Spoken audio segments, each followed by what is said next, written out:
So what about the other 1% of the UFO phenomenon? Has there ever been legitimate sightings? As promised, we're going to cover this 1% in a future episode. But I'll share with you something a wise man once shared with me. Before we should start focusing on dealing with problems outside our world, we should first focus on solving the problems within our world. And before you can start solving problems within your world, you first have to solve problems within yourself and within your surrounding environment of family and friends. So basically what I'm trying to say is that we have priorities that we need to focus on first and foremost so we can successfully build our lives and our minds. Now, it's no secret that the difference between what the government knows about UFOs and aliens and what is shared or released to the public is extremely enormous. And unfortunately, governments and several organizations on Earth are taking advantage of the UFO phenomenon to achieve worldly agendas.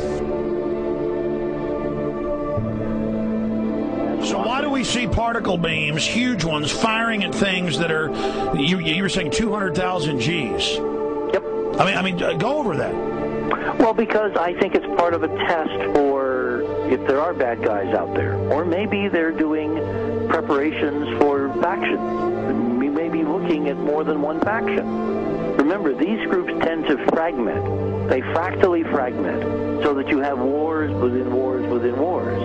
You know. But why would NASA release that footage? Well, remember, you've got all the good guys in NASA, and then you've got a few who are not good guys. The good guys don't know that there's something to keep secret. Remember, the lie's different at every level. They believe the lies they've been told. So when you set up a structure, an institution, which is supposed to be open and above board and is supposed to present live TV of the shuttle mission, they present live TV. Now, the controllers can't say, oh, well, you can broadcast this, but you can't broadcast that. Because the honest guys will then say, sure. Well, why can't we broadcast that? So people always say if this was happening, it would come out, and it is coming out. Well, I mean, I agree with you. When you've got the Catholic Church saying we need to love the aliens, they're our brothers, when you've got every major denomination saying it, when you've got all the movies, and you've got, in the 80s, huge programs at the Olympics with aliens landing, fake aliens, and you've got huge things the size of 3 football fields floating over Dallas and stuff all over the place. Something's going on. And then I read government documents about fake extraterrestrial landings. Any of this. Why? I mean, you believe it's fake. Remember Operation Northwoods? Yes. Okay. Or we can go to the, September 11th. Governments do huge, big things to sway populations at key nodal points in history. They love hoaxes. Yeah, well, they manufacture history is what it is. We are building, all my UFO friends, I need to shake them because they're so, frankly, they're extremely naive, Alex. They really believe we're building toward disclosure. I believe we're building toward a mass, carefully manufactured fake event where ETs, who are really humans, who are really part of this secret clique, who are probably Nazis, who have developed or perfected their technology from World War II, which is why you've got to get, Joseph on. They are going to basically fake out the world. And there's an incredible window on the Nazi black ops programs, the compartmentalized, incredible high technology efforts that were being funded by the Nazi war machine, particularly toward the end of the war in a desperate effort to win the war, and they fastened their hopes on several key technologies, some of which appear to be the control of gravity itself, which again is a separate piece of data from my work, which came at this from a hyperdimensional physics perspective. We know there's a lot of suppressed technology. 20 years after the B-2 bomber was already in service, they declassify it. So we have a lot of cases of that. We know there's a whole shadow government.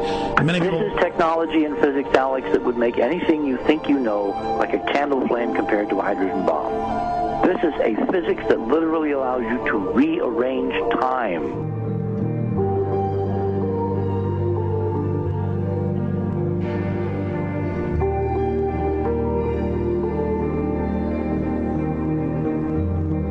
But I mean, imagine you've got all these compartments in these pyramids within pyramids of compartmentalization. That's why that's the New World Order symbol.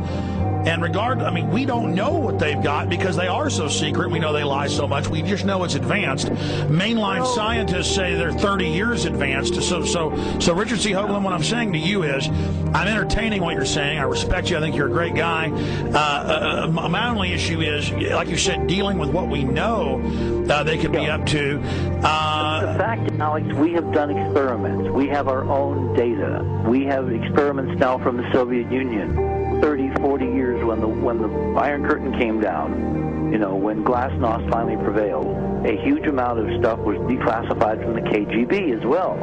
And we now have put this data together. We not only know what the physics is, we know what it can do, we know what it's based on, we know how to make it work. We've seen in our own experiments ample evidence. We've seen experiments across the American landscape and even in Europe that vindicate various parts of this. And the latest thing I'm working on, it looks like von Braun himself was deeply involved in some of this early physics experimentation, but they're keeping all the good stuff for themselves. The reason is that if we got access to the good stuff, if we got access to the technologies, the energy, we wouldn't be worried about $4, $5 a gallon gas or $10 a gallon gas. We would live like people are supposed to live, all 6 billion of us who could live lightly on the earth, Alex, with this technology. And live longer. Absolutely, and better, and you could live to 200-300 and have the virility of your 20s and 30s. There's extraordinary medical breakthroughs, there's extraordinary physics breakthroughs, technology breakthroughs, energy. It's all been kept away.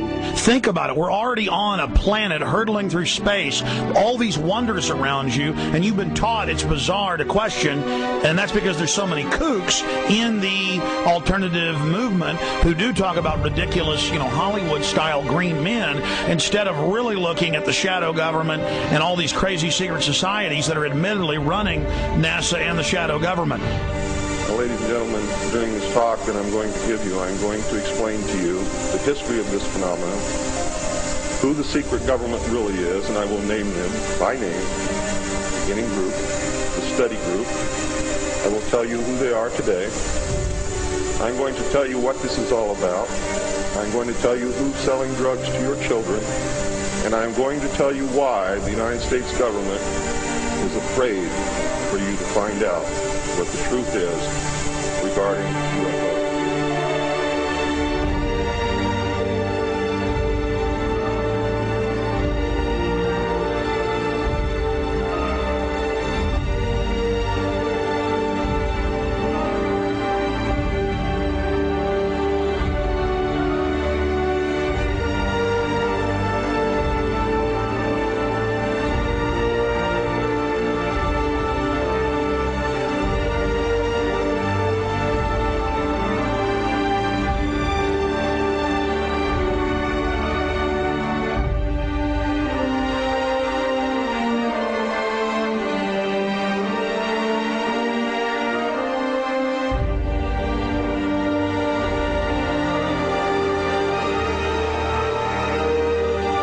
And it turns out that even though she remembered that she'd been part of the team to debrief the astronauts, she couldn't remember a thing that they said. She couldn't remember why she no longer was working with NASA. She couldn't remember. In other words, her memory lapses were enormous, and I don't think they were feigned, because we now found the same pattern in all the flight crews. Because the awful truth, Alex, is they have been brainwashed. They have been mind controlled. They have had a technology, a very sophisticated technology, which took away the real missions that they experienced.